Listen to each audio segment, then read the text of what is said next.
radar, an aircraft would have to keep pointing toward an enemy plane and getting closer to any missiles an enemy might fire. The reason for these shortcomings dates back to the Raptor's origin. The F-22 had its beginnings in the Advanced Tactical Fighter program, which began in 1981.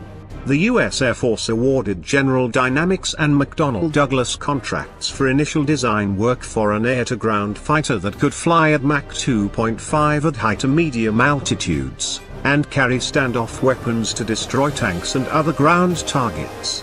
Nothing came of the program initially because the F-16 Fighting Falcon, originally designed as an air-to-air fighter for daylight hours, came in the back door and was repurposed to fill the air-to-ground role. In late 1985, the U.S. Air Force made a number of changes to requirements as the program progressed, including a greater emphasis on stealth. It also changed the selection process so that, instead of 4 companies receiving approximately $100 million each, 2 would be awarded contracts of $700 million each to produce flying prototypes. One of the prototypes would be powered by Pratt & Whitney F-119 engines and the other with General Electric F-120 engines. At around the same time, the U.S. Air Force sent out letters to the competing companies to encourage teaming. The idea behind this was that the U.S. Air Force wanted as much talent as possible for such a large and expensive program. As a result, Boeing, Lockheed and General Dynamics formed one team, and Northrop and McDonnell Douglas formed another. Rockwell and Grumman did not team. On October 31, 1986, the Air Force announced Lockheed and Northrop as winners of that stage of the Advanced Tactical Fighter program. The teaming agreement among Boeing, General Dynamics and Lockheed called for the winning company to be the team leader, so Lockheed took that role. The winning teams were given 4 years to produce their flying prototypes.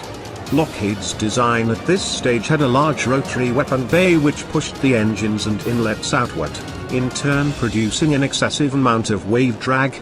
This is exactly what happened to the F-35 Joint Strike Fighter with its vertical lift fan, making the aircraft too wide and draggy. The vertical lift fan is the original sin of the F-35 design. The Air Force initially required that 8 missiles be carried internally within the F-22's main weapon bay. That was reduced to 6 when both of the design teams concluded this could not be done effectively. Similarly, the requirement for thrust reversers was dropped when it was determined that the capability was not worth the price in performance. The F-22's basic challenge was to integrate stealth, supercruise, highly integrated avionics and agility into an aircraft with a longer range than the one it was to replace, the F-15 Eagle. It was also to have twice the reliability of the F-15 and half the support requirements.